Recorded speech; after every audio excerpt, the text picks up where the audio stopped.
小仙，别闹了。对，小仙过来吧，别像。滚开！他不是妖，曾救过我们全村人的命。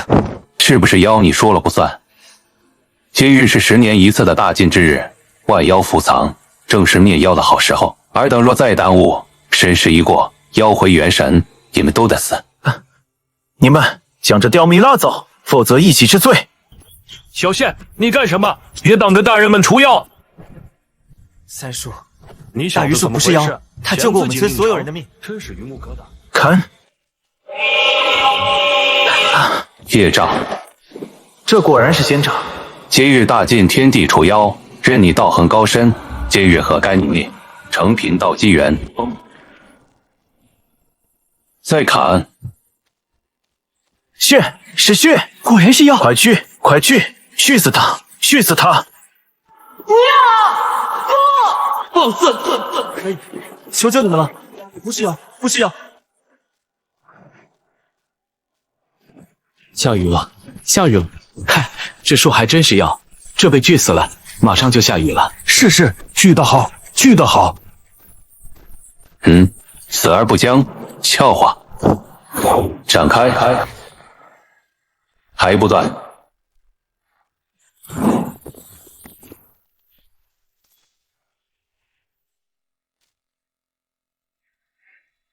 呵呵，树妖已除，以后此地再无干旱。此间势必贫道我了。兄弟们，我们也回吧。此事我当禀报县曾大人，给兄弟们清赏。散了，树妖已经被斩了。哎呦，我家衣服还没收呢。坏了，我一袋粮食还在院子里晒。哎，你们说，那道士说安南县大旱，可我们村子的水井却从未干过，浇灌山田的山泉也一直有了，这算什么旱？你在质疑县长？嘿嘿，我也就瞎说说。走了。哎，今日可算是开了眼了，到时候跟邻村人吹牛也有的吹了。我可是见过县长除妖。大榆树，他们没良心！明明你庇佑了那么多人，明明每次灾荒，你都将榆钱子结得密密麻麻，怎么吃都吃不完。可他们却不救你，他们不救你。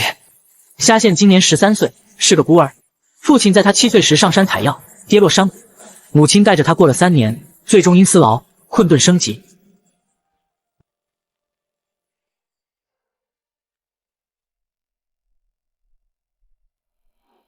小谢，娘，小谢，你听我说，我本该今日化形，奈何被人算计，如今身躯已灭，元神难存，与其消亡天地间，不如帮你塑造根骨。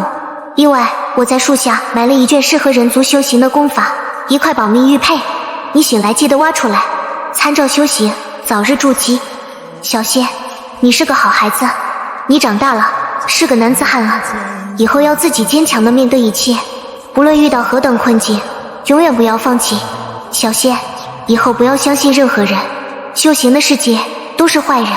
小谢，你一定要记住，以后你面对的所有人都是坏人，永远不要相信他们，永远不要相信任何人。小谢，你要好好活下去。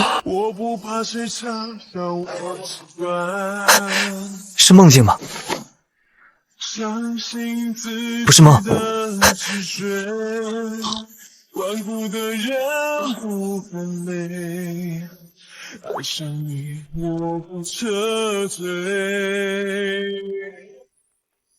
我下县对天地发誓，一定杀了那老道，会帮你报仇的。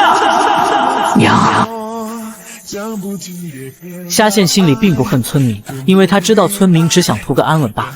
虾县只恨那些伐树的官兵，以及斩断大榆树、刨树挖猪，最后连树干都收走的老道。这应该就是那保命玉佩。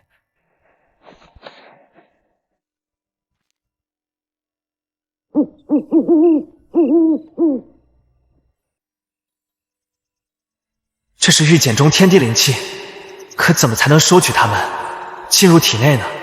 虾县虽然只有13岁，但自母亲生病卧床，乃至到现在，他实际上已经独立生活了5年。从8岁的小人儿就踩板凳，够着比自己还高的灶台烧火做饭，再到11岁就敢上山采药，学人下套子捕兽，爬高树采山果，有几次甚至撞见大兽，以及从斜坡滚下来，几乎死去。他的心与肝胆早已平静。世间有灵气，万物皆可以润经脉、通五脏、驱杂质、炼根骨。来，引气入体。第一次引灵气入体，洗涤凡躯，只宜炷香，洗涤身躯，不可贪多，否则一旦胀破，哪怕轻微胀裂的经脉，都是对身体极大的损伤，难以弥补。人体内杂质极多，覆盖灵根，堵塞经脉，污垢气海。这就是我身体内的杂质吧？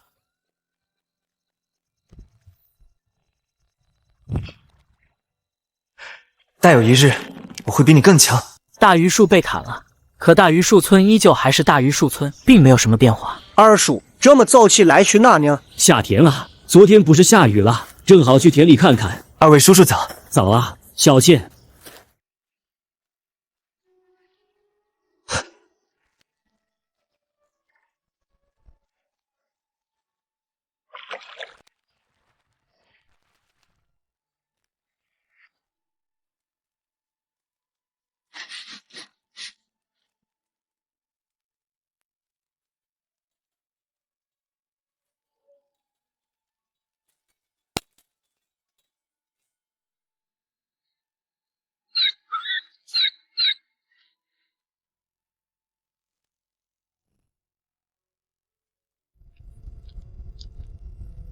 虾线气海已经完全具备了可以凝气的条件，只要虾线愿意，现在就可以引气入体的同时，将灵气凝聚在气海，从而成就修行界入门第一境——凝气境。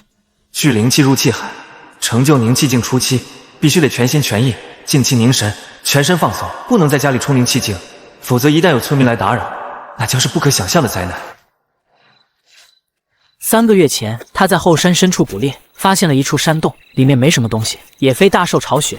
突破凝气境倒是一个非常安全的选择。深山老林之中，山洞很常见，可一个如此干净整洁并且隐蔽、没有野兽占据的山洞就不应该出现。这么巧吗？是谁在里面？这山洞是我居住之所，若是大榆树村或者石河村的村民猎户偶然找到此处，在里面歇脚，还请出来，我不伤你。大叔不好意思，我是大榆树。该死的蝼蚁躲进了山洞，幸亏我今日出去寻灵草，否则若是修行之时被你打扰，还不得坏我根基。什么？去死吧！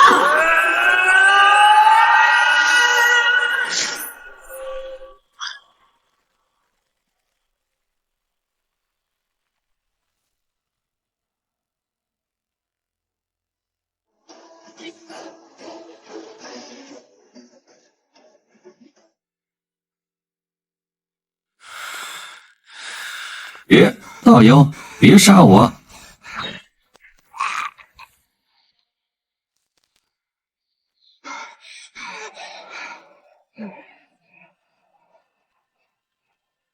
娘亲，你说的对，若非有玉佩护住心脉，我恐怕已经……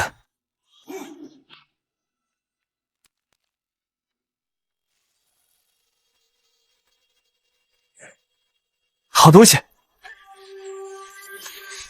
胸口遭受重创，冲击凝气境自然是不可能了。先回家吧。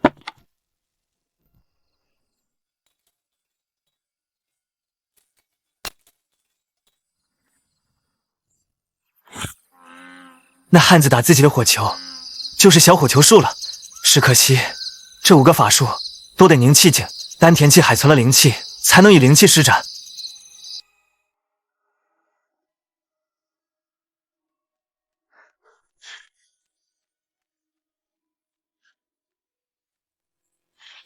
你又在偷懒是吧？没，我刚刚看到小倩跑山里去了。哎，这孩子也是命苦，爹娘这都3个月了，天天这么跑，不累吗？你个妇道人家懂啥？这叫锻炼身体，说不定以后小倩还能当兵呢，说不定当大官呢。人家当官关你什么事？快点干活！来了。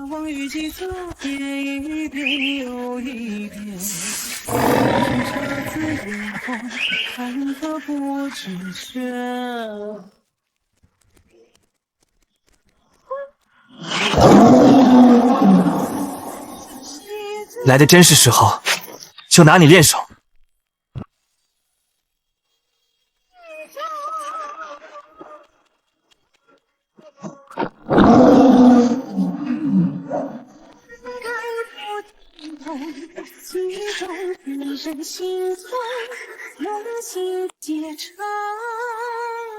该凝气了。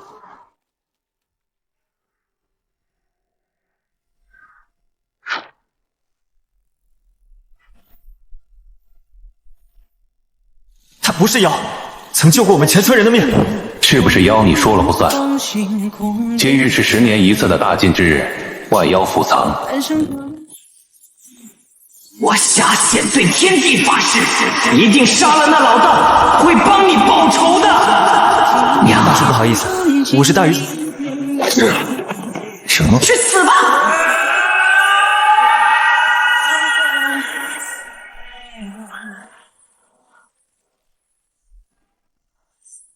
太少了，不够。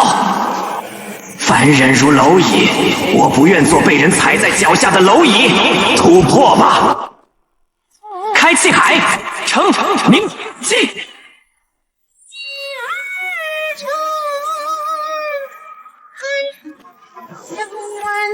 在凝气境凝练气海增长境界的同时，气海的扩张也尤为重要。比如虾线是1尺气海，别人若是1丈，那么即便同是凝气如云朵的凝气初期，别人也可以随便吊打虾线。因此虾线能释放5次法术，别人却可以释放50次。所以修行者到了凝气境，灵根资质的差距就开始体现出来，直至越发巨大，如沟壑天堑，无法逾越。而虾线只有下品灵根。世人笑我疯魔，痴我成祸，又有谁知我？当是男儿痴身，不是女娇啊。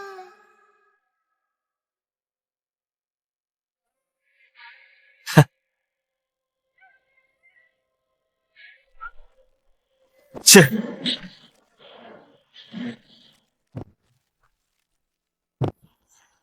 虽然只有3次，但打死山里的野狼绰绰有余。过年了。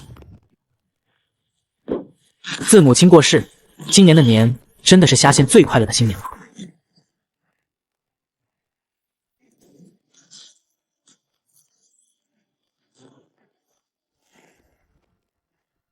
爹娘，新年快乐！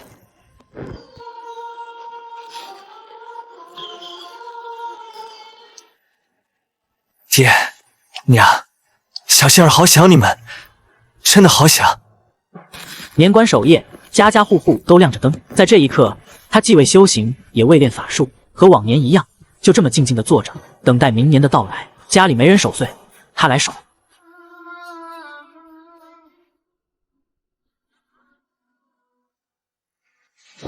怎么回事？什么东西啊？你是活的？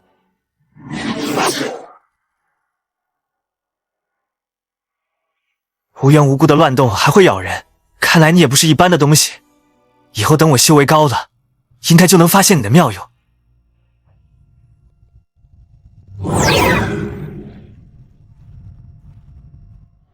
雨天一法。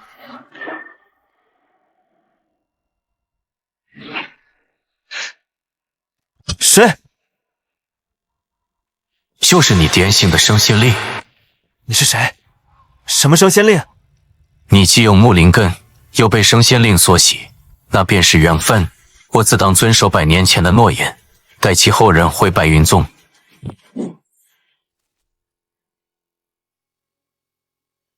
你不好气？仙长法力无边，俺辈只管听命。至于其他事情，俺辈不好奇。我乃白云宗内门长老宣道，今日来此，还的是白云宗当年对你家先祖的承诺。100年内后辈如有根骨，并得升仙令所喜者，可不选而进白云宗。今日正好是100年的最后一个年关。没想到自己杀的那个男子，他的先祖居然还有这条关系。可惜他必然是不得升仙令所喜，这个机缘反倒落到了自己的头上。弟子多谢前辈引渡。起来吧。上来。是。全道这次前来是非常不愿意，本来今天都是最后一天，过了年关，那承诺就失效了，到时升仙令自会回归。可没想到升仙令偏偏就在最后2个时辰给了他感知，有人觉醒了他。修士修行对于承诺这种事情还是比较在意的，否则留下心魔，对于以后修行大为不利。等下带着孩子回白云宗测测根骨，若根骨上佳，则另当别论；若是垃圾根骨，那直接丢在一边就是。书房。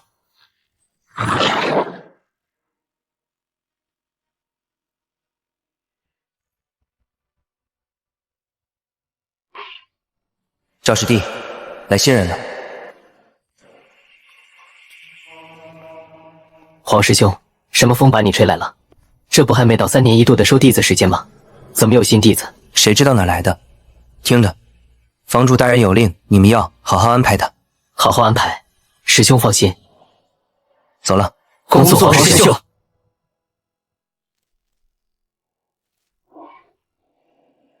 你叫什么名字？弟子下线，见过管事大人。下线。以后丁字18号矿洞就交给你挖了，挖不挖随你，但1个月你必须上交1块烈阳晶石，若交不上，那就滚出白云宗。当然，挖多了，1块烈阳晶石可兑换10颗下品灵石。丁字18号矿洞，那不是废矿吗？这小子看来是要滚出白云宗了。弟子遵命。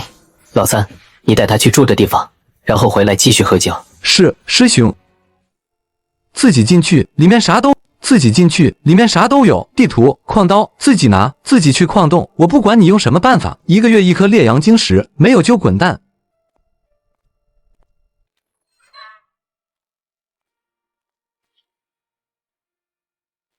丁字18号矿洞离住宿点最近，意味着最先开采，时间久远，矿脉枯竭，这是个废矿啊！自己果然被针对了。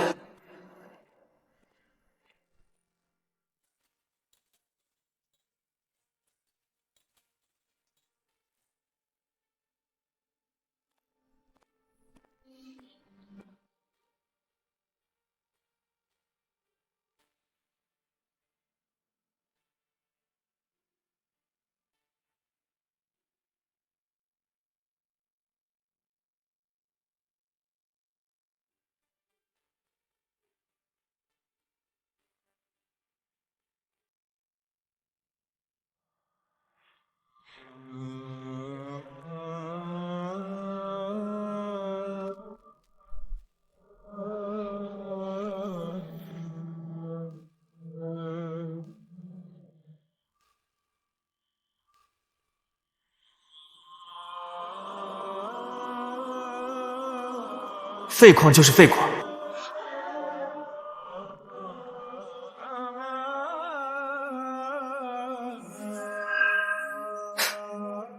难道是因为矿石吗？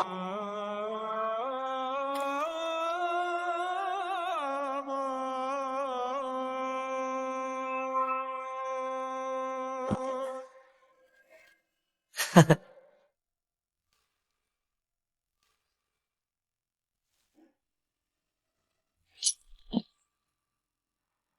这是烈阳晶石。今天我挖了4颗，哎，别提了，我才1颗，你看后面那个挖了个毛，哈哈哈。今日挖了4颗烈阳晶石，还是品质上等的烈阳晶石，这绝对会引起那几个人的怀疑，不能今天交。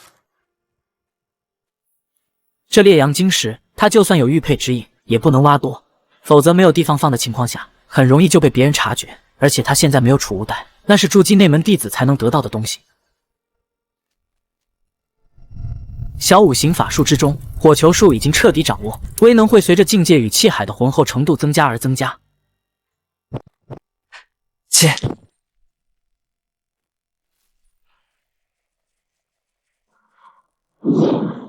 不！小土遁术算是彻底掌握了，有攻击，有防御。那么下面就该学习治疗手段了。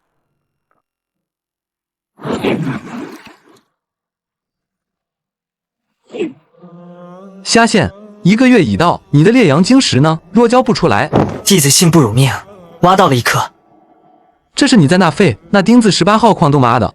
弟子努力了1个月，这才挖出这1颗。长老，那矿洞不是弟子多嘴，可能已经枯竭了吧？呵，枯竭不枯竭，你说了不算，我等自会测量。努力挖吧，下个月还有，干好3年，我们会考虑给你申请换地方。那个宁气后期的管事，还有几个宁气中期的长老，如果发现玉佩，必会眼馋，防御、疗伤都有，但攻击手段还得继续增加。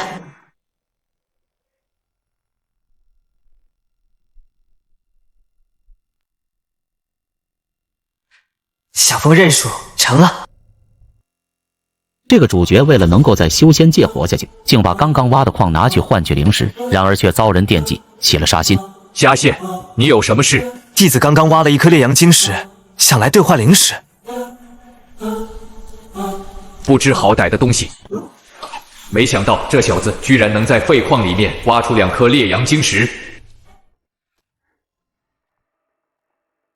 卖什么矿？不知烈阳晶石可换多少灵石？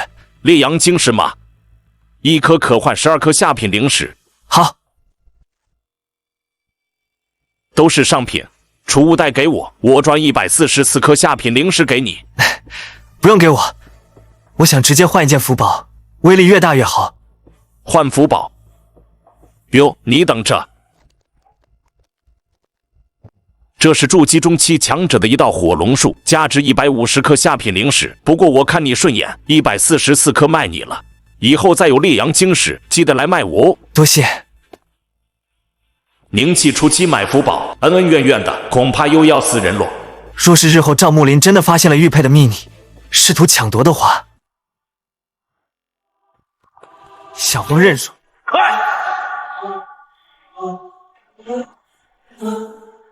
这货富得流油啊！84颗烈阳晶石，371颗下品灵石，还有筑基丹、丹方。这索害怕不是血矿师跑了吧？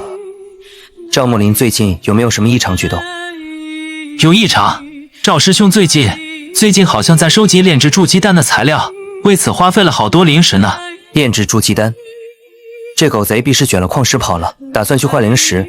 他以为自己是炼丹大师，可笑，他跑不了的。此事等我上禀司法坊，天涯海角都会抓他回来。这小子怎么还在？我不是让你们好好安排他的吗？黄师兄，那小子运气有些好，我们给他安排了丁字18号矿洞，那是个废矿，可那小子……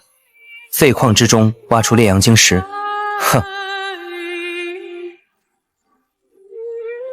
看来黄师兄和那小子有仇。我们要不要找个机会让他消失？先看看吧，废矿还能真一直出矿不成？等月底他没矿上缴，光明正大的撵他走就行了。对，若是那小子真运气极好，连续出矿，到时候再处理也不迟。姓黄的想要什么都分不清，还想和我争管理的位置，养的丑货，挖不出来最好，还能自己走。若真又挖出一块，那我就送你。嘿！该他们缴费了，交不出来就滚出山门。若没有记错的话，明天才是这个月满。下线，若是今日没有烈阳晶石上交的话，你拿去。小兔崽子，这是你自己找死。才过了15天，就又有货了。烈阳晶玉，这怎么收？你说烈阳晶玉不是晶石，怎么收？来，你和我来，我们细聊。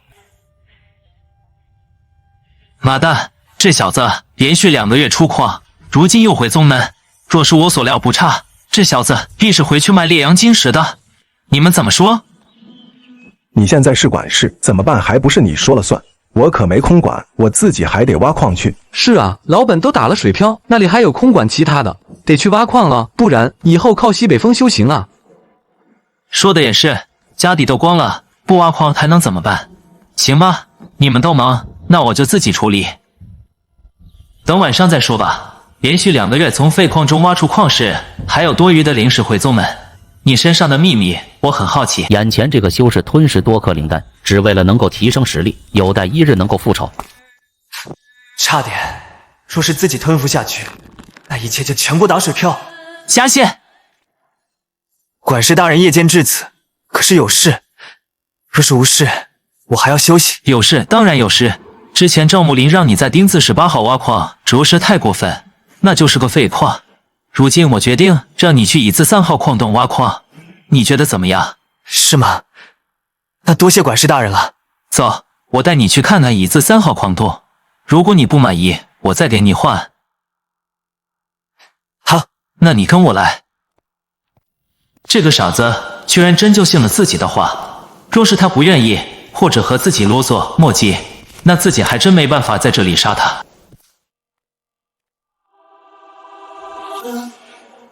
小子，告诉我，你挖矿是不是有什么秘诀？总管大人，你说什么？我怎么会有大弟弟？什么？火蛇术！小狗崽子，你居然敢向我出手！你这是找死！浮光剑，你是冥气中期，你怎么可以施展这么多法术？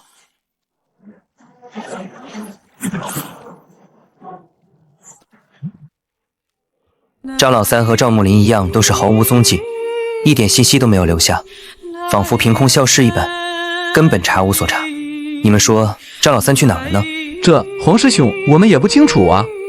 对了，黄师兄，你还记得那个虾线不？那小子还没滚吗？你们怎么回事？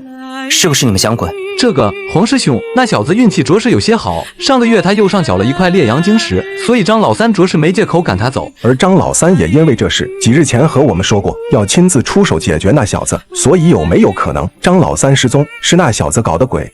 你说什么？不可能！那小子刚进宗门不过短短2个月，估计连凝气都没有成，他有什么能耐去害死张老三？张老三可是凝气中期，可那小子能在废矿之中连续挖出矿石，这已经很不正常了。谁知道他是不是有什么不为人知的法门？所以张老三很可能就大意了，才被那小子所反杀。不是没可能，他15、16岁的少年，气海开没开都难说，他拿什么去杀一个27、8岁，战斗经验还算丰富，并且是凝气中期的张老三？一个半大小子有这么大能耐？走，和我去看看。管事大人，两位长老，你们有事吗？他虽然是凝气圆满的境界，但想看穿故意隐藏修为的凝气中期的下线根本不可能，只有筑基强者过来，才能强行发现下线是凝气中期的修为波动。哦，没什么，我听说你被针对，安排去废矿洞挖矿，这怎么行？我黄汉霄是4片矿区的总管事，自然不能容忍这种事情。真的吗？还请管事大人替我做主啊！那丁字18号矿洞的确是废的，我连挖了2个月，才出了2颗烈阳晶石，别的师兄所在的山洞，随便都挖了5、6颗。当然是真的，明天把他安排去丁字17号矿洞挖矿。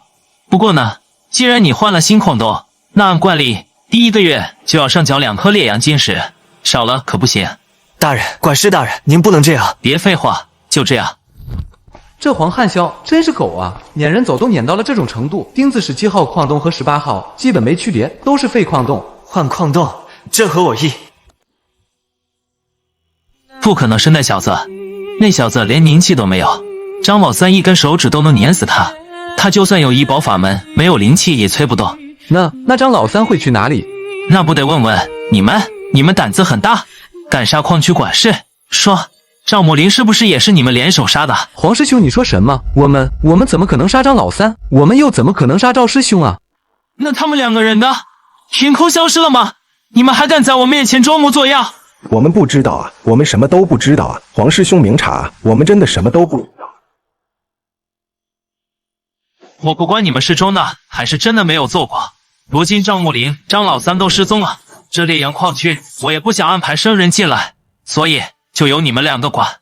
记住，别再耍花样，每个月的矿石供奉老老实实的交上去，听到没有？黄师兄放心，黄师兄放心，我们定好好管理，每个月的矿石也如数上缴。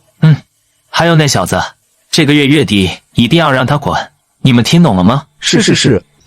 太上大长老有令内门只收筑基太过苛刻，对宗门发展不利，为给外门弟子机会，让有能力者、有资质者不被埋没。从今年开始，每年额外挑选6人入内门培养。什么？这是什么意思？培养？难道说宁气系的外门弟子也可以入内门？额外收6个人，外门可有几万人啊！真是万里挑一。管事大人，弟子虾蟹前来供奉月历矿石。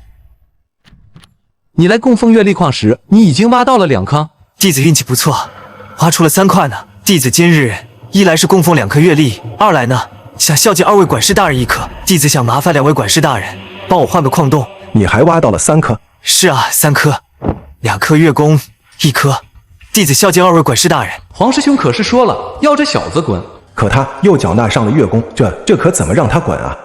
运气不错，运气真不错。至于换矿洞吗？好说好说。是啊，你先回去，我们商量一下，看看安排哪个矿洞给你。那就麻烦2位管事大人了。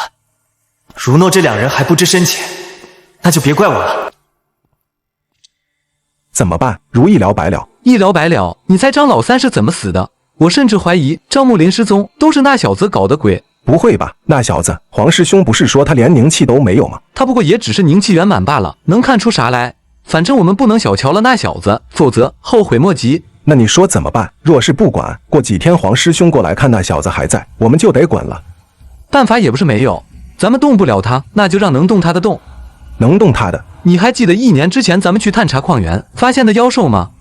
哎，你是说妙啊？那烈火狼可不是善茬，一般的灵气后期遇到都得死。上次要不是我们足够小心，提前发现，若真踏入了他的领地，早成狼粪了。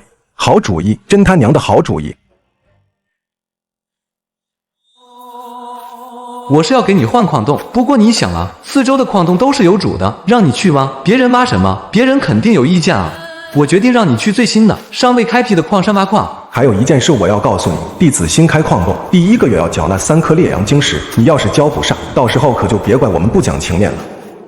这小子就算侥幸逃出狼口，可交不上3颗烈阳晶石，那也得滚。我这招叫计中计，厉害！我算服了你个老刘。这2货不会算计我吧？若是他们敢来，那就让他们和赵木林、张老三一个下场。此地杀气好重，可能有老六。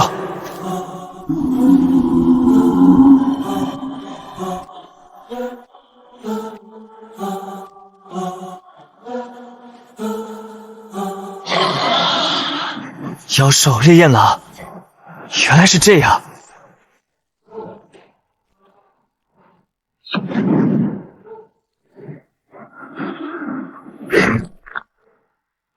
你这妖兽也不过就是厉害些的野兽而已。灵追术，白云宗怎么可能会有凡人？前辈、晚辈要来换取灵石。烈阳晶石，什么品质？拿给我看看。前辈请看，都是这种品质。哦，居然是上品，不错不错。这种货色，1颗我换你14颗下品灵石，我2价，嫌便宜就到其他地方换去。1颗居然可以换14颗，这2000烧，前辈价格公道，晚辈同意。你有几颗呀？都拿出来吧。要是数量多一点，我不介意多给你几颗灵石。不瞒前辈，晚辈这里只有区416颗。你说多少？先去闭关，不狗当化神不出关。西北玄天一片地，乌鸦落进凤凰群。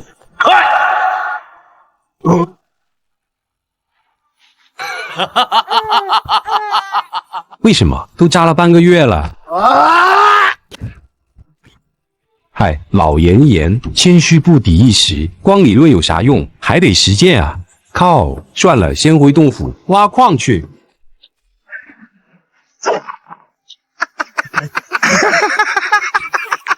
2位管事，找啊！我怎么看这人如此眼熟？你没死啊？说什么屁话？我应该死吗？孙管事今天喝多了。不过你来的正好，这都月底了，你的3块烈阳晶石，少不了你的。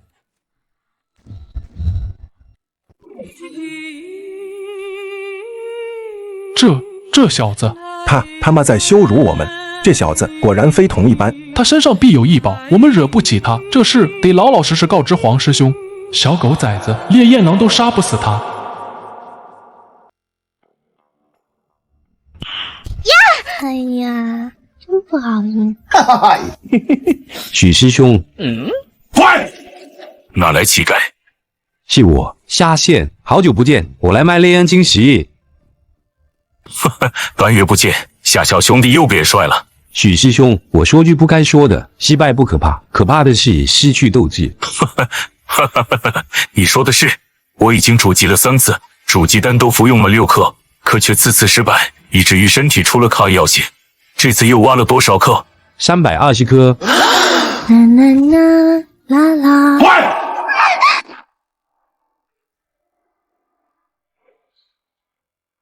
！320克，你抢劫啊！抢劫了矿区管理吗？我是那种人吗？好，数量没错哟，我这就给你换灵石。许师兄稍等，这次我要14颗灵石换1颗。夏小兄弟，行价就是12颗换1颗，你要14颗，那怎么行？许师兄，价格我都已经清楚了，你要这样一直坑我下去可真不来了。老弟，的确就是12颗灵石，只有拿到方主大人那里才能换到13或者14颗灵石。可我给你14颗，让我还赚什么？兄弟，我真没骗你。兄弟，这样我给你13颗灵石，真的不能给14颗，你得让我赚一点。是谁告诉这小子1颗烈阳晶石可以换14颗灵石的？难道是自己重击筑基那10几天，李有茂这小子说的？这个王八蛋，这不是坏自己生意吗？亏自己平时还挺照顾他。行吧。黄安霄的实力比赵木林强太多，我哪怕以福宝金光斩骤然偷袭，可能都袭杀不掉。我必须得再有一件筑基后期强者，甚至是金丹强者封印的福宝才行。黄安霄必须死，连带流血，孙秉承都得死。嘿，下线站住！下线，见过3位管事大人。整整4天未归，你去哪儿了？你知道不知道？你犯了矿区弟子离开矿区不可隔日的规矩。哦，百矿房还有这规矩？可我进百矿房之前已经熟读了房规，并无此条啊！这是烈阳矿区的新规矩，你犯了大错，还不跪下？你还敢笑？我为什么不能笑？你们敢私改百矿房房规，你们才是犯了大罪。师弟勿恼，我们不过是和你开个玩笑罢了。矿区自有，这是百矿房规矩，我又岂能更改？倒是师弟年纪不大，真是一副好胆魄。我哪有什么胆魄？管事大人这玩笑开得太吓人了，我腿都软了。你为什么要杀赵木林、张老三？啊？管事大人说什么？没什么，去干活吧。好。黄师兄，就这么放过这小子了？他身上必有异宝啊！这小崽子倒是懂得挺多。我来百矿坊10年了，也还没熟记方规呢。放过？你是长了猪脑子吗？难道我在这里出手杀了他？是，黄师兄考虑的极是。哼！孙秉承这个王八蛋，不会自己去偷偷挖烈阳晶玉了吧？我们快去看看。你看，大管事大人来了。黄师兄，事情你都知道了吧？我挖到了烈阳晶玉，我可以肯定。你倒是有心了。那烈阳晶玉什么模样、色泽？你详细和我说说。可惜你小子身上的异宝，我一定要得到，你也一定要消失。好，你做得不错，我喜欢懂规矩的。等下去取了烈阳晶玉，你以后就是烈阳矿区的第3类管事。多谢黄师兄，走吧，带我们去取烈阳晶玉。好。一会必须招击杀，不然师兄，2位师兄，里面矿道被我挖得蜿蜒曲折，如同迷宫，你们要跟着我啊，可别走丢了。一会拿到晶玉后，直接击杀他。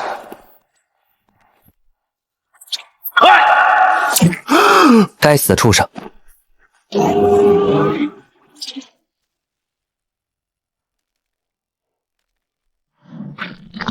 该死！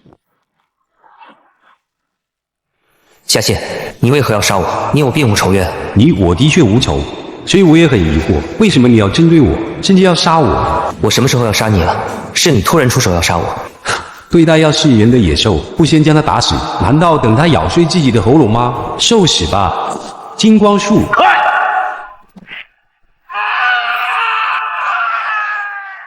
我堂堂炼气后期仙人大休息，而等这技术还想阴我？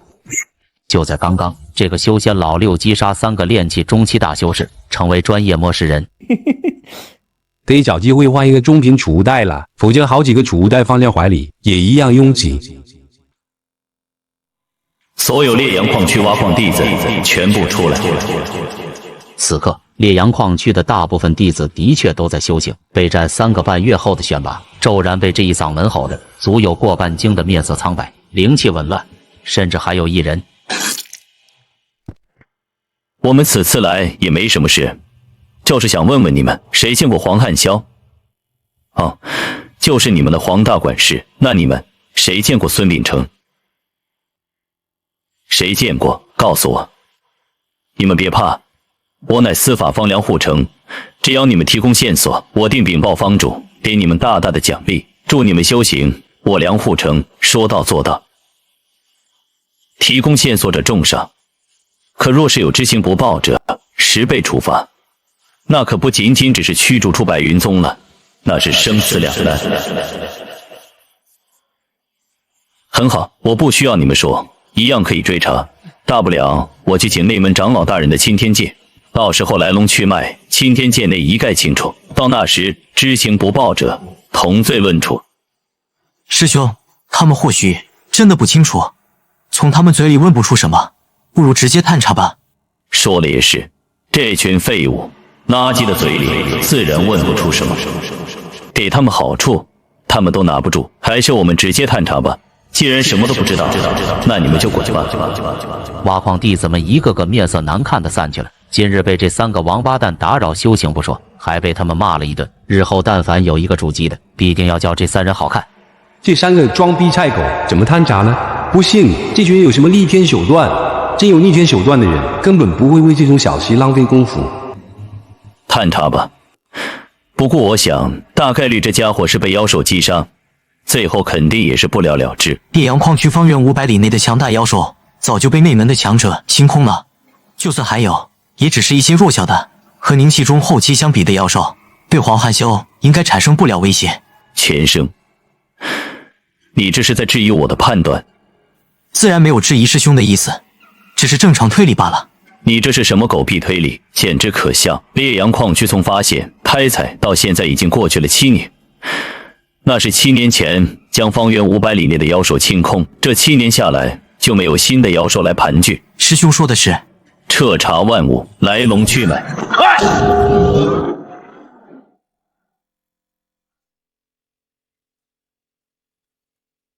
原地的战斗痕迹，经过4天封杀，依旧还存在。果然是人为，不是妖兽所杀。那人先是火蛟大法击杀，然后又是数个火蛇术。黄汉霄已经被彻底焚烧干净了。此人当真谨慎，他没有留下任何证据，就看出个不是妖兽所杀，其他看不出来了。你不是会推理吗？我才进司法方不久，若有言语冒犯，还请师兄勿怪。我没有证据，恰恰就是最好的证据。枪手必定就是白云宗的弟子。师兄为何如此说？慢慢猜取，有你学的。这个老王八蛋装什么东西？果然，黄汉霄一路逃到这里才被斩杀。走，到最初的战斗之地去，那里才有完整的证据。看样子这一座矿洞被法术轰塌，不知道这座矿山是谁挖掘的，他会不会知道一些东西？说的不错，开采这座矿山的挖矿弟子肯定知道一些事情。只要月底供奉不缺，你们该怎么干就怎么干。丁至17号矿洞已成废矿。管事大人，弟子下线，是烈阳矿区挖矿弟子。谁？回大人，弟子原属丁至17号矿洞，如今矿脉枯竭，恳请调换新矿洞。哦，这是啊。当年我在必经矿区也这般熬过来的。去椅子8号吧。多谢管事大人。接下来的日子，虾线开始了低调高效的修行生活。他每月上交1颗烈阳晶石，换取3000多灵石，用于购买丹药与灵草。3个月过去，虾线虽仍是凝气中期，但气海已扩张至1丈6尺，灵力愈发凝实。10日之后，白云宗外门大选开启，招了名弟子加入内门修行。凡自觉资质不凡者，皆可报名。他心中清楚，凝气中期尚不足与凝气后期圆满者争锋。10日后大选报名日，25000外门弟子中，竟有21600余人蜂拥而至。在6名筑基弟子中，一名中年男子的身影如刀刻般刺入余县记忆。那人是他当年毁我家园的老道，他竟在白云中。现在冲上去不过是送死，我要变强，必须进内门。10天苦修，下线几乎闭门不出，挖矿、修行、炼丹、炼法，4线并进。周，是你没去参选，被淘汰了。第几位报名？明期中期几近圆满，怎不去搏一搏？不想进内门。一己自知实力不足，若败于擂台，反损道心，不如静待时机。小小年纪懂得藏锋，不错。忽然正色，羽县可愿来断气方？炼气之术远胜挖矿。您真是房主。弟子下线拜见房主大人。别理，李有猫偷懒，我来替他看画。说吧，考虑如何？弟子在百矿房上有矿洞，修入尚可，一心难舍。寻矿之法，筑基后便无用。炼气一到，炼出一件无阶法宝，比你挖矿100年，我以小失大。若弟子能在百矿房挖矿，闲时向您请教炼气，可否？好个贪婪的小子，想脚踏2只船。晚辈不敢，只是罢了。你要么是孙悟空的人，要么是我的人，不能两头站。弟子还是想留在百矿房。罢了，说吧，今日所为何事？弟子想卖烈阳晶石。我就知道你小子必有寻矿秘法，我不会说出去。这种小道筑基后自然无用。说吧，买多少？下线嘴角微扬，他知道自己的路才刚刚开始。可惜了，一个难得的苗子，竟为眼前效力，舍了大道前程。1年之内，若你回心转意，我仍可收你入门。筑基强者为师，炼气殿近在咫尺，可这修真界谁又能信？夏师弟，你来了。上次80份灵草都用完了。再要30份爆血丹的灵草。好嘞，师弟稍等。他不收定金，只因这少年3个月来已为他带来3000灵石进账，而其他女弟子个个面色铁青，眼中妒火中烧。又来了，这次那看你还这么嚣张。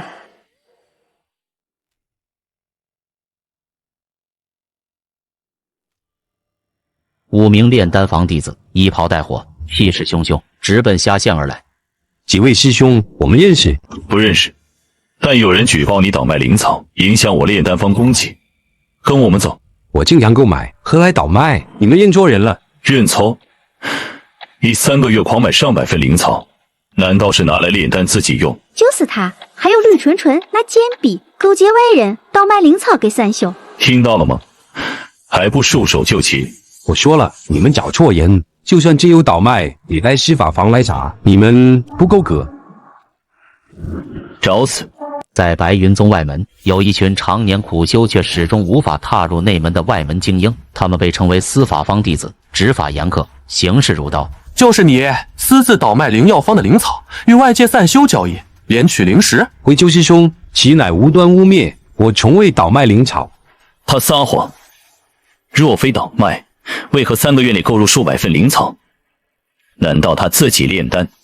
可笑至极！周师兄，此事必须彻查。我乃司法方周文，你若现在认罪，尚可从宽；若查实罪行，按外门律法废丹田，逐山门。周师兄，我清白无辜，只是他们蓄意陷害。那你说3个半月内购入100份小灵丹药草，160份归元丹药草，300份爆血丹药草，作何用处？虽无义务向你们解释，但未免啰嗦。我买这些当然是为了炼丹。一个百矿房挖矿的废物，一身蛮力罢了，你也配谈炼丹？周师兄，此子公然撒谎，罪加一等。百矿房弟子怎会炼丹？你随我走一趟司法坊。为何要走？我已说明用途，就凭你一句话，那我是否也能说你竟是我倒卖灵草的同谋？混账！你竟敢污蔑执法弟子！他们污蔑我时，可曾顾及半分道理？那你倒是说买这么多灵草究竟干什么？我说了，炼丹，炼丹，我凭什么不能炼丹？强词夺理！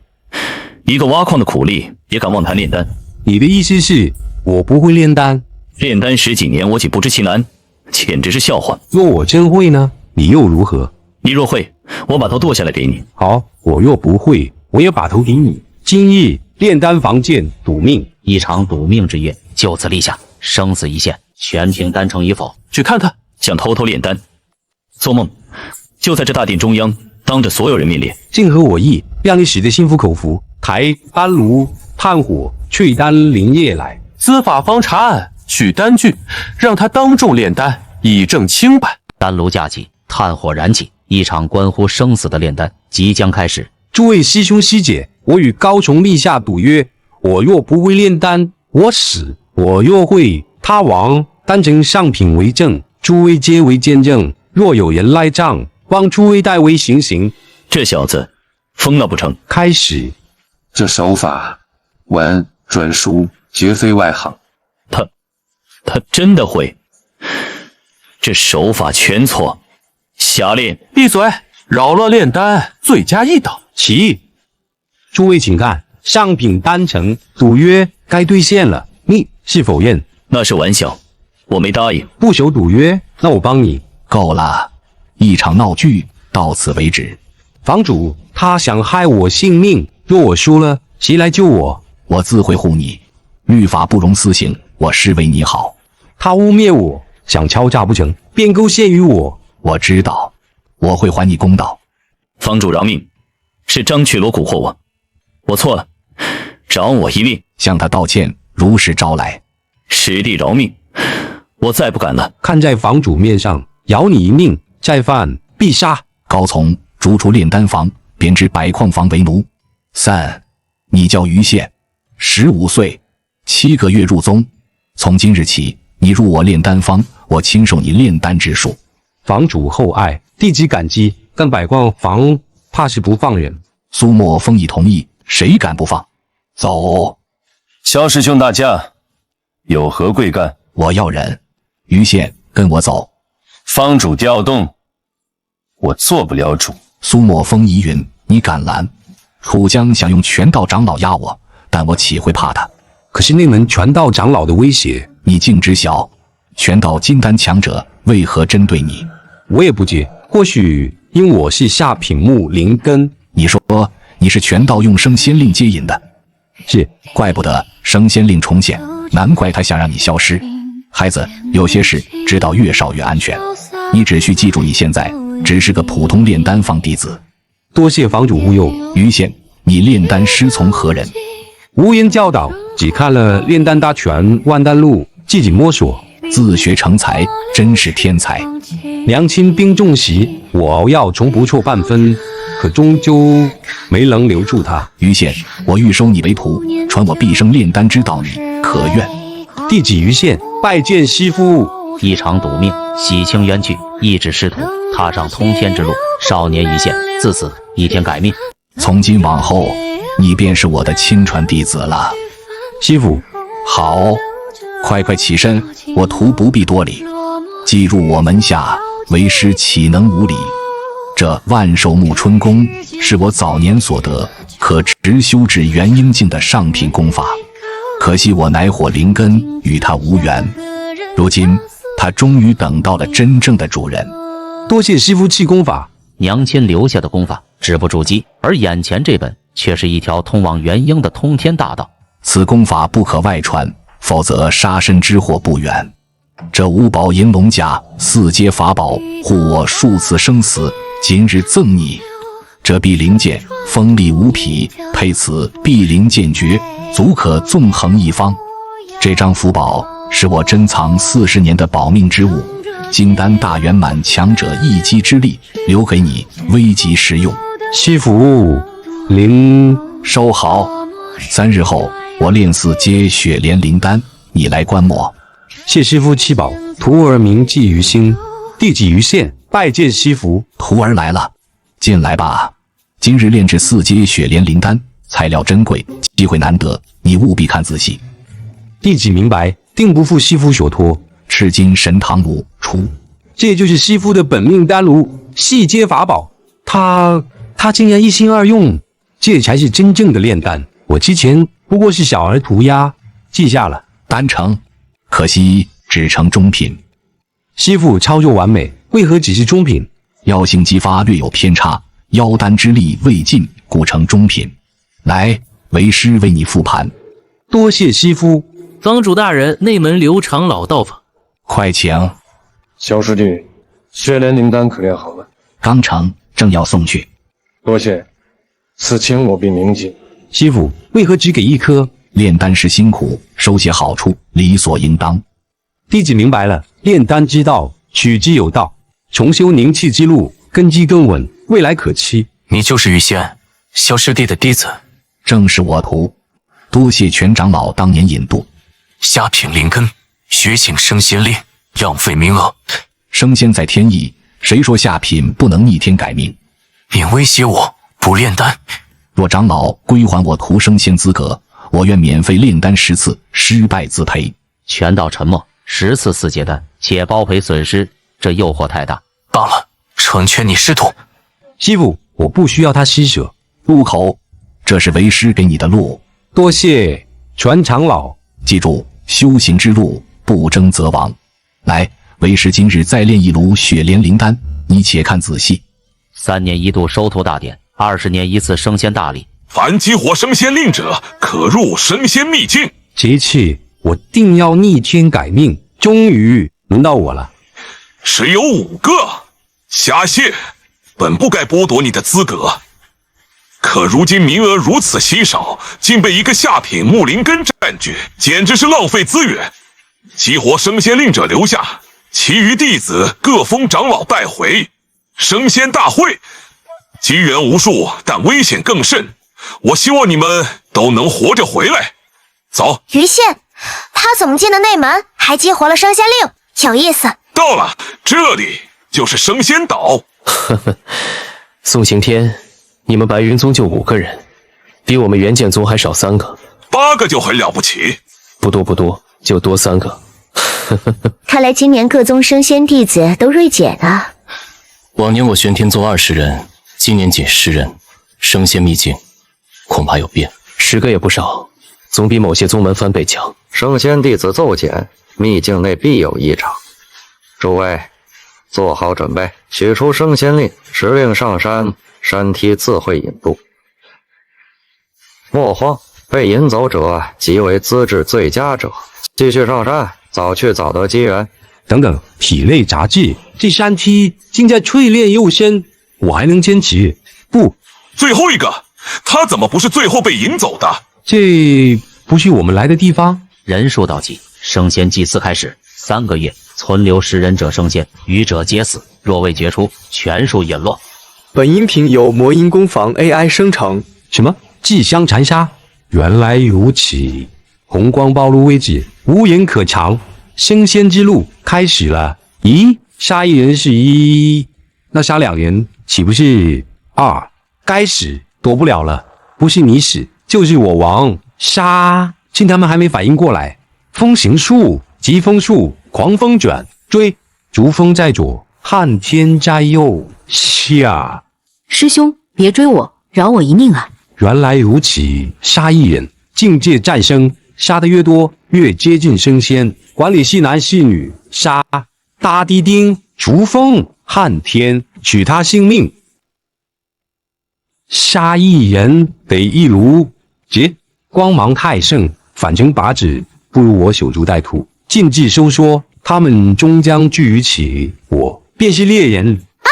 居然是于县师弟，没想到是你，一夜杀2人，血光3万米，厉害！柳师姐更胜一筹，一夜3杀，血光5万米，震人心魄。师弟，不如你我联手，同门一场，何必相残？师姐实力超群，何须联手？我在此静候便是，人不犯我，我不犯人。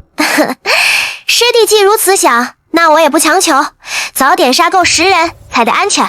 王已记好，即等鱼来。看他脸色苍白，定是重伤未愈。先杀他，夺2级升仙令，小心有诈！你们找死！破！进我猎场，为我鱼肉。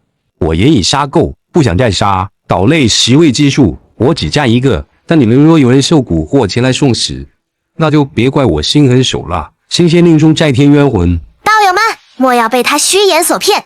他若真有筑基修为，早该大开杀戒。这不过是虚张声势，拖延时间罢了。柳清河，你竟敢偷袭我！我们说好联手除敌，你却背信弃义啊！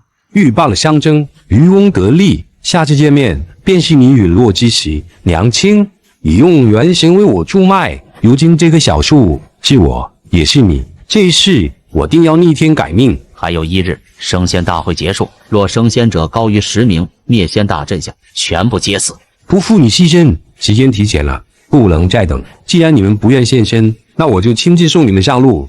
梁坤，10几年情谊，你竟如此对我，道兄，我不反抗，只求你替我杀了这叛徒。你没资格和我谈条件，背叛者终将被背叛。柳清河，你先上吧。鸿门之役，记得让你一步。我信你，但这份恩情我会用你的命来还。梁坤，你也过去，毕竟你亲手送了我一个名额。多谢道友，此恩铭记。我们也要上去，杀了他，不能让他一人独占前3。既然都相识，那我就成全你们。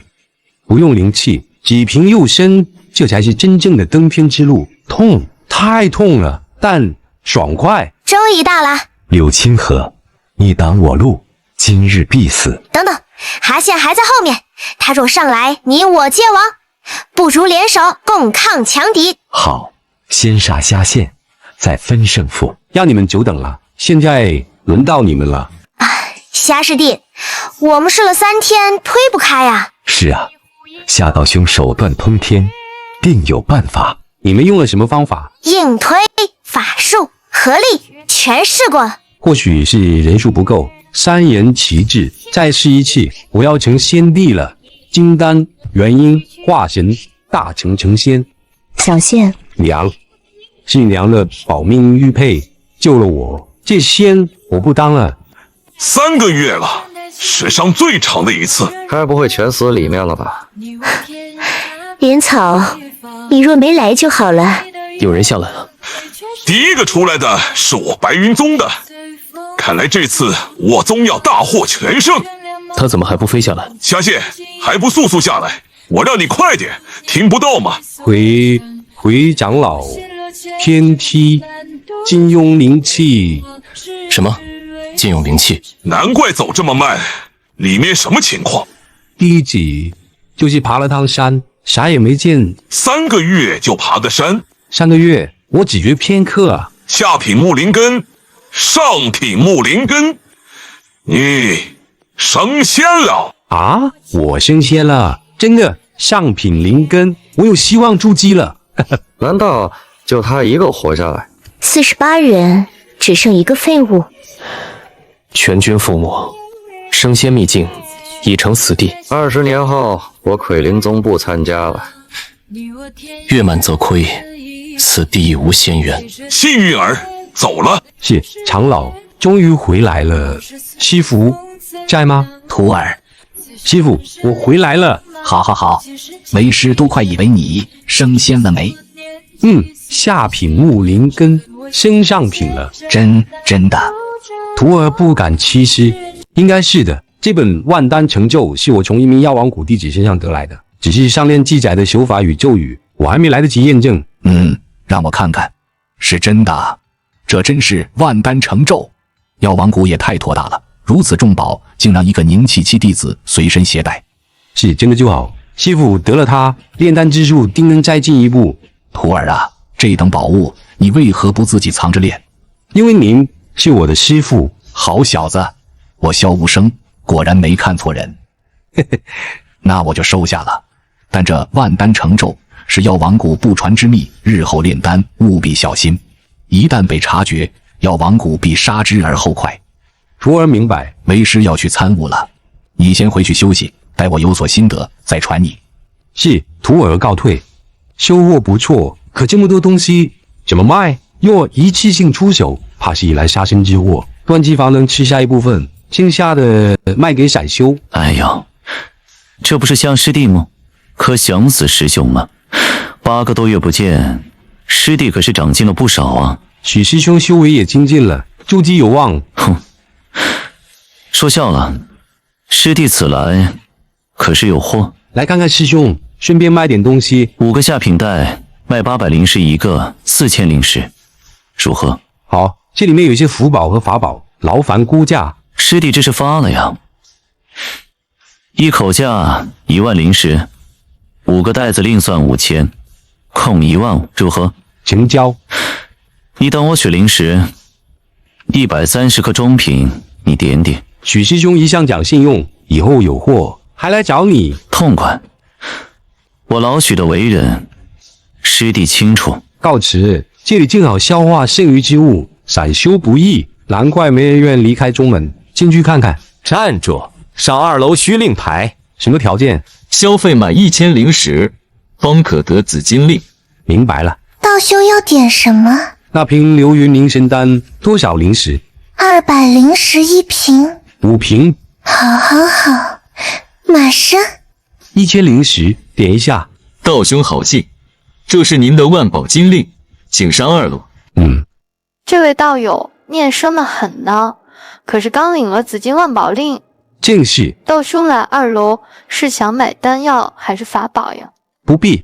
道兄莫非只是上来观光啊？我明白了，您攒了1块紫金令，好奇来看看热闹，其实身无分文吧？你说的对，我没灵石，我很穷，我只是来看看，你去招呼别人吧。道友，你上2楼做什么？买东西？不用接待，自己乱转？还是你想探听什么秘密？我只是好奇罢了。在下万宝楼2层管事狐狸，敢问道友尊姓？贫道许浩明。等等，您莫非是白云宗外门断气方的大弟子许前辈？早知道随便起个名了。你见过我？晚辈只闻其名，今日前辈易容而来，必有隐情，不敢多问。我来卖些东西，你能收吗？还有3楼为何不让上？前辈卖东西，怎不直接找楼主？我怕鱼龟受罚。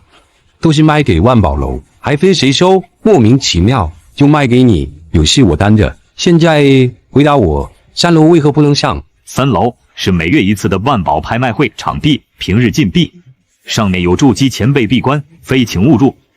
拍卖会有意思，什么时候开？后天，正好前辈赶上了。那就后天，先谈生意。我有不小货，就怕你吃不下。前辈请，这边请。不知前辈要卖何物？法宝、符宝、丹药都有，你估价？30件2阶法宝，30张筑基符宝，50瓶丹药。前辈，这太多了。你们这么大一桌楼，这点货都吃不下。前辈高看，散修哪有这么多灵石？一天流水也就2、3千，收不起就算了。别，我这就去请楼主大人。管事让我给您按摩，是我有眼不识泰山，冒犯了您，您别怪我。无妨，我没放在心上。谢谢前辈，您需要什么，小彩一定尽力。出去！贫道万宝楼第2楼主江流，惹下冒充白云宗许浩明道兄，意欲何为？若不说清楚，怕是走不出这扇来。楼主，他是假的。不错，我是冒充的，但我确实是白云宗炼气房弟子许师兄的师弟李有茂。凭证呢？许师兄交代的买卖要什么凭证？你不信，不买拉倒，我去别家。原来是李师兄，许前辈早提过你，今日能来是我万宝楼之幸。我冒着被司法房缉拿的风险来交易，希望你们别让我失望。李师兄爽快，万宝楼绝不让您吃亏，东西不错，但收购价总得低些28000灵丹。3万8，一口价不收，我走人。既然你们做生意艰难，我找别家。楼主，好，3万8我收了。这才叫交朋友。狐狸取灵石，李师兄，3万8，请查收。我相信胡道友钱货两清，爽快，下次再来。就此别过，拍卖会我必到。李师兄别忘。放心，后天见。2夜1亿，这黑山房市的灵气尚可，但与白云宗相比，稀薄了7、8倍不止。气海微增，也在预料之中。还有，李道兄，您可来了？今日的拍卖会傍手，非您莫属啊！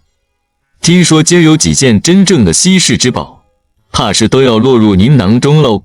道友言重了，李师兄，您可算来了。我还怕您不来了呢。我说过会来，既然不会食言。时间宝贵，废话不多说，拍卖开始。此乃2阶上品丹药，春雨化露丸，清气海凝灵气化玉洁，起拍价200石，加价不得少于5克。这不是我卖给江流的货吗？现在到拿来拍卖了。短短10几息，一瓶市价300的丹药，竟以415灵石成交。惊人的是，这27件牌品，竟全都是于县此前卖给江流的存货。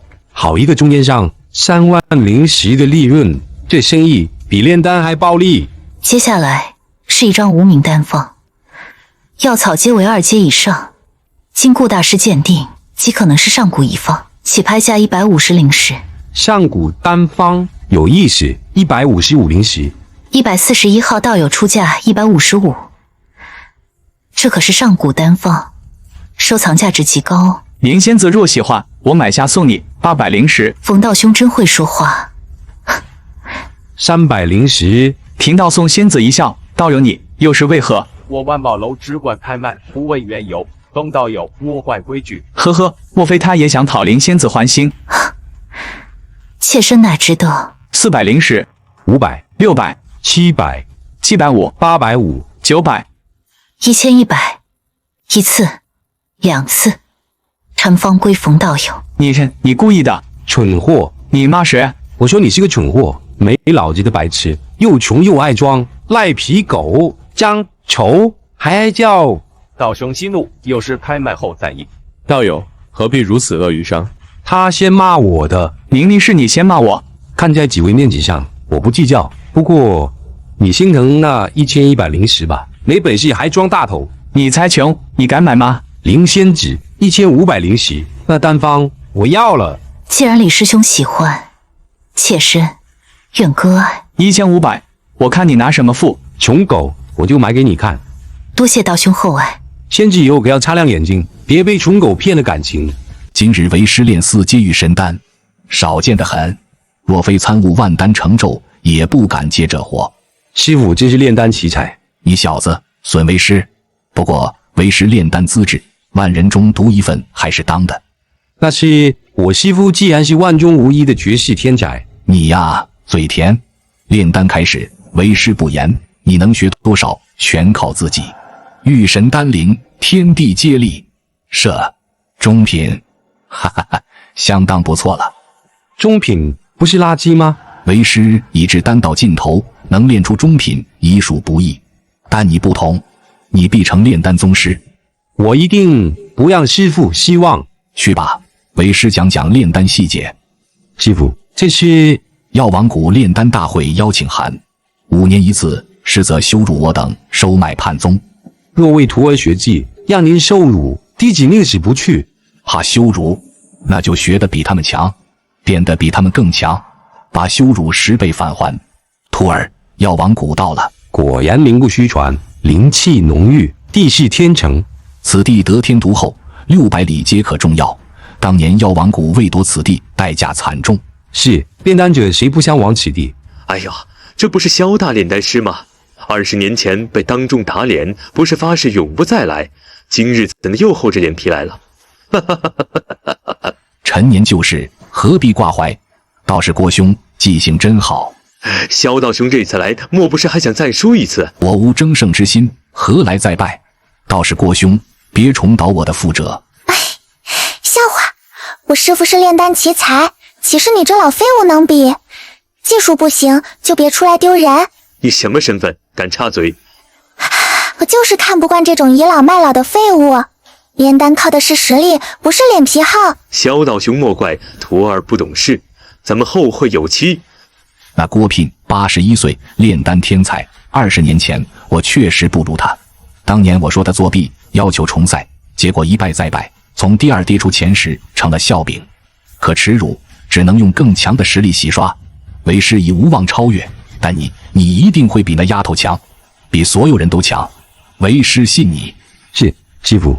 我糊涂了，徒儿别生心障，慢慢来，别急。徒儿明白。萧道兄，稀客啊！王道友，炼丹盛会，岂能不来？萧道兄终于肯赏脸了，请。萧道友5次请帖终把你盼来了，不会还记恨当年吧？愿赌服输，怎会记恨？前几次有事，这次特来观礼。也是，萧道兄年事已高，多看几次也是应该。半个时辰后，炼丹大会开始。本届奖励金元丹，规则桌对炼丹，材料由我国提供。比品阶，品阶同阶比品质，品质同则比药效。败者有奖励，前2至前10皆有保单，不可意气用事。小废物看什么？挖了你的眼！不服？废物教废物，学100年也比不上我1年。小无声，让你徒弟过来道歉。姓郭的，你眼瞎了？让你徒弟道歉还差不多。你吵死！大住手！炼丹大会以丹会友，岂容争斗？这老东西记恨当年让徒弟冒犯我徒。这位前辈误会了，我只是想与这位姐姐切磋炼丹。你和我比，好，我答应。姐姐天机高，我不敢比高阶丹，不如比一阶小灵丹，葛炼百炉物，品质高者胜，如何？小灵丹我7岁就会了，你确定？正是。补什么彩头？你输了，我要你的舌头。好，你输，谢一臂。请教各位前辈见证，败者兑现赌约，否则人影可诛。师傅，我一决。走，我当裁判去灵草。师傅，接炉一用。我96极品，4上品，你输丢了。我百炉纯极品。不可能。现在割下你的舌头。不啊，我不割，师傅救我。谁敢动他，便是与玄天宗为敌。裁判何在？药王谷公道何在？赌注太酷，不如换灵石法宝。我只要他的舌头。徒儿，换赌注吧。听师傅的。5长3000灵石，3阶法宝上等丹。我要他给我师傅磕3个头。下线，你当真要他给你师傅磕头？你说什么？让我给萧无声磕头？你简直是痴人说梦！徒儿，有你这句话，为师这些年受的冷眼全都值了。不磕头，那我就要他的舌头，其他赌注一概不换。你敢？你看我敢不敢？前辈，他既不愿，那我就要他的舌头，请您裁决。郭道友，不过磕几个头，以往比斗中也常有，你当真不愿？师傅，我不要割舌头，要不你去吧。你竟如此两宝，磕还是不磕？我只问最后一次，裁判前辈，我就要他的。听到？呵呵，萧道兄，你有个好徒儿，哈哈哈，痛快！虾线炼丹百科，如入极品；里尔百科极品96，上品4。虾线胜。徒儿，其实不必非要他磕头，得些实际好处，岂不更好？何必争这面子？师傅，我不是争面子，他们是羞辱我可以，但羞辱您不行。本想割他舌头，可惜代价太大，让他师傅给您磕头，不过是先收点利息。好，先收利息，以后慢慢算账。走，看炼丹去。萧道友，许久不见。古道兄，你也来参加筑基炼丹师大会？斯德受贿，贫道也曾10多头筹，今日不过来，回味往事吧。道兄炼丹之术，晚辈一向敬佩，若能点拨后辈，实乃幸事。你这图不错，我倒想点拨他。道兄谬赞，他不过寻常资质，岂敢与您相比？你不懂，他手法之稳，生平仅见，光凭这稳字，便可名动东周。年轻人，你叫什么名字？晚辈虾线。积善之家必有余庆，虾线，好名字。多谢前辈。你看看四周炼丹之法，再看看你师傅，谁高谁低？古道兄，你这是何意？实话实说吧，萧道友，你为何不亲自下场，证明给徒看？你前辈多虑了，在我心中，师傅丹道天下第一。您若无事，晚辈便告辞了。好徒，萧道友，你更得努力了。师傅，我们走。师傅，你怎么了？你是个好徒儿，可我这个师傅100炉极品，我做不到。师傅，一意为师，终身为父，您就是我唯一的师傅。徒儿，我的好徒儿，你有什么脸看我师傅炼丹？你敢伤我徒？明明是你徒先动手，让你磕头都算轻的。滚开！放肆，敢在药王谷动手！你们好大的胆子，坏我炼丹大会，被当何罪？按规矩，废弃丹田，以儆效尤。前辈，此事不可。是我害了师傅，对不起。师兄且慢，不如让他去天魔谷将功补过。也好，只要你为我取回一株魔血真花，你弑徒之罪一笔勾销。好，我去，但条件是让我师傅先走。徒儿，那可是天魔谷。师傅，相信我，我会回来。好，我在白云中等你。若1年不归，为师必为你报仇。多谢前辈救命之恩。小事，记住，弱者没有资格质疑强者。晚辈明白了。走吧，1个月后天魔谷见。你算我做下弟子。晚辈只称您为前辈。随你。魔心秘典不过是以魔气入体的入门功法，真正的杀机还在后面。灵山，药王谷的命脉所在，3处灵眼喷薄不息，滋养着整座宗门。若此山崩，药王谷便如大厦倾颓，万劫不复。寒风，那少年怎会在此？大师姐，这孩子是上月炼丹大会时误闯禁地，杀了人，我便让他戴罪离宫，随队前往天魔谷取药。你是白云宗弟子，此事非同小可。天魔谷之行，向来只准本门灵气圆满者参与。前辈明鉴，晚辈确有错在先，愿以性命赎罪。只问一句，若我能活着归来，并带回5阶灵草，可否安然归宗？蝼蚁之辈，竟敢谈条件？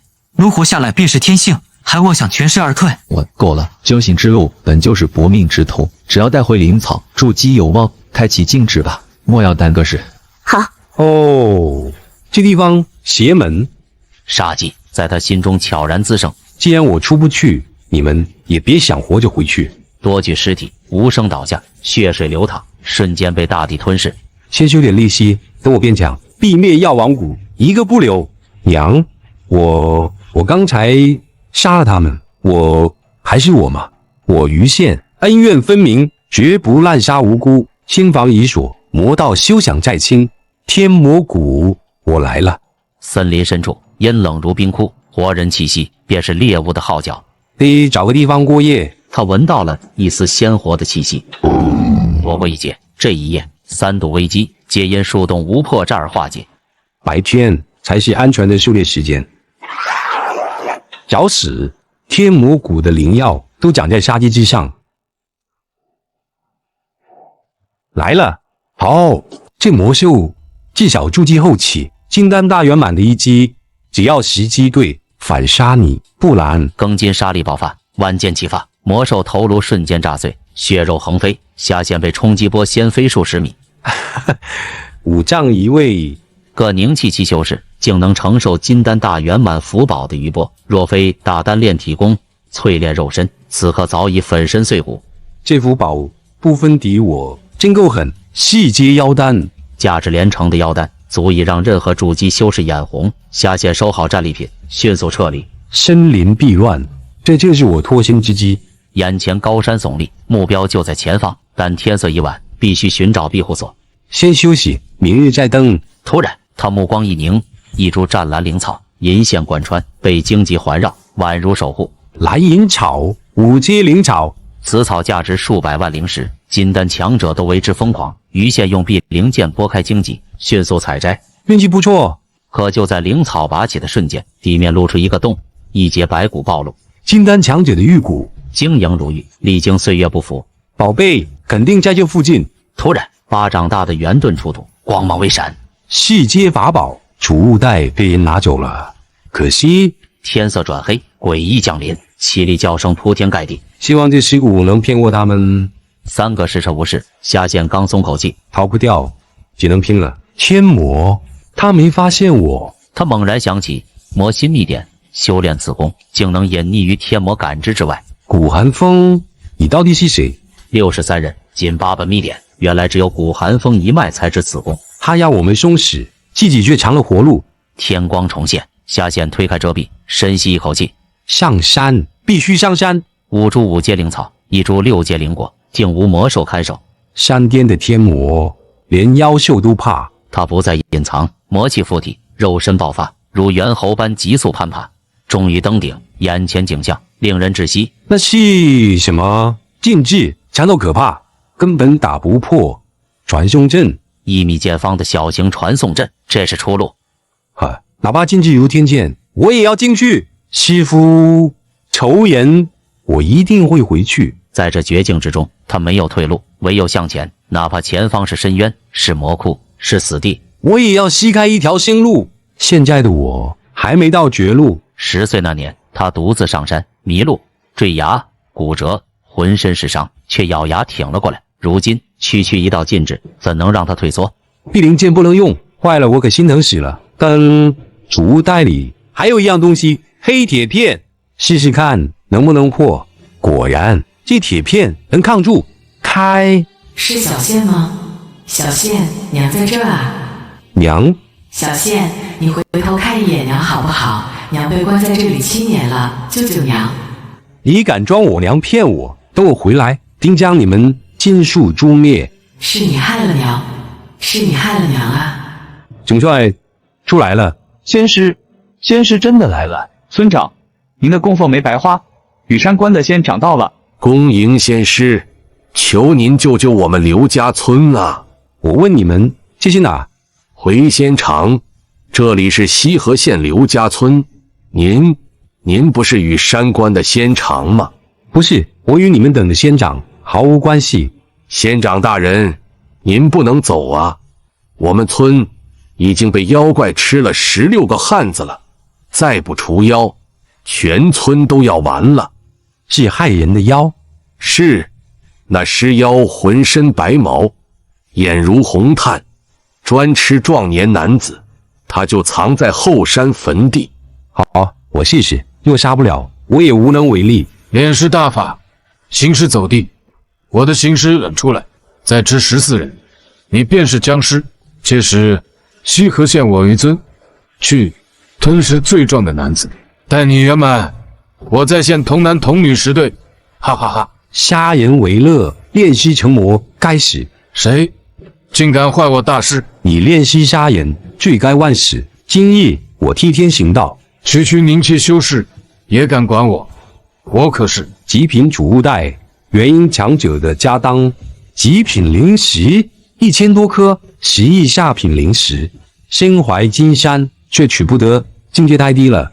不急，只要修行不错，终有一日我可取之。这一夜，他斩妖除魔，救下一村百姓，也窥见了通往巅峰的财富之门。前路艰险，但他于现已不再迷茫。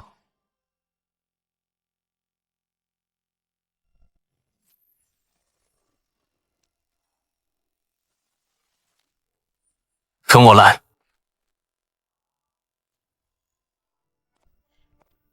见过全长老。拜见全长老。弟子见过全长老。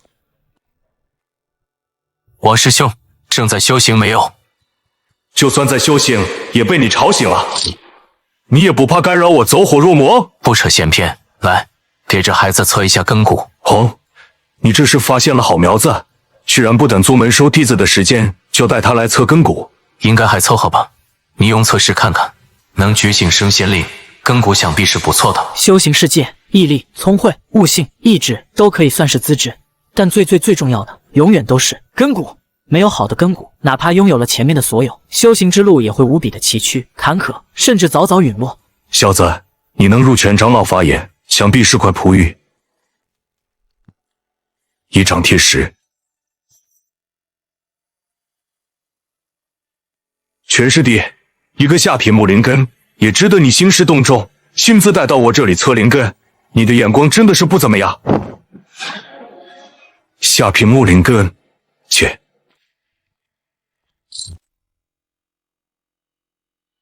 这等垃圾资质，居然会让升仙令觉醒，真是浪费名额。你只配在外门修行，你的升仙令名额，我自会拿给真正的天才子弟去用。娘亲用元神性命，这已经不是根骨，这是娘亲的命，她绝不是垃圾。走吧，既然来了白云宗，我总不可能赶你走，你可去百矿坊修行。多谢前辈。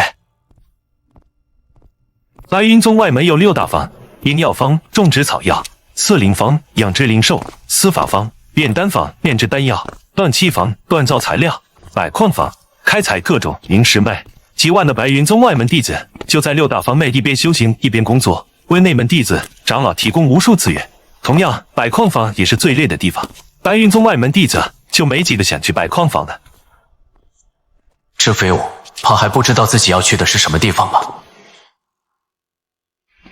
哎呦，全长老，林继业怎么有空来我这里？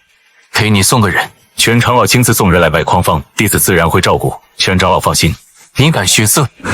我和他没有任何关系，你只管照例安排。是，弟子知错，弟子明白。你明白什么？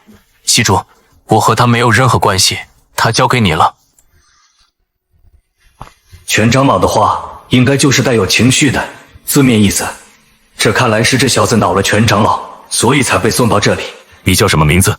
弟子名为虾线。下线。矿房不强迫弟子干活，全凭自愿，挖的矿越多，赚取的灵石就越多。若是挖出极品好矿，更有各种奖励。你明白？弟子明白。明白就好。走吧，和我去灵异物品基础功法，然后下矿赚取灵石修行。好叫你知道，我百矿坊每年走出的筑基强者是其他方的总和。是，外门弟子只要筑基那便可成为内门弟子。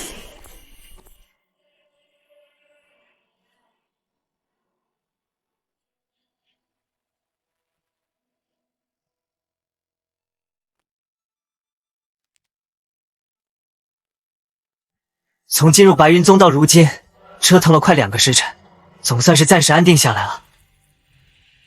这是入门弟子需要领取的2套换洗衣服、2瓶丹药、1瓶辟谷丹和灵水丹，每瓶有10克。此玉简里面中有宗门基础4本册子，你输入灵气贬值。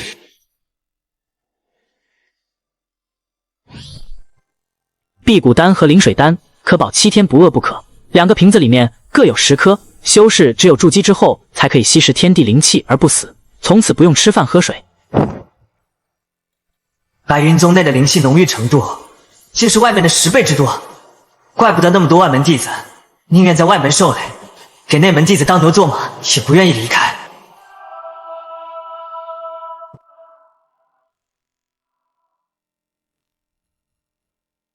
谢石、墨玉、玉纹、烈阳晶石、寒冰晶晶，包括下品、中品、上品、极品灵石，我居然都没有察觉到脚步声，挨着实力不低。你就是新来的弟子？弟子虾线，见过管事大人。跟我走吧。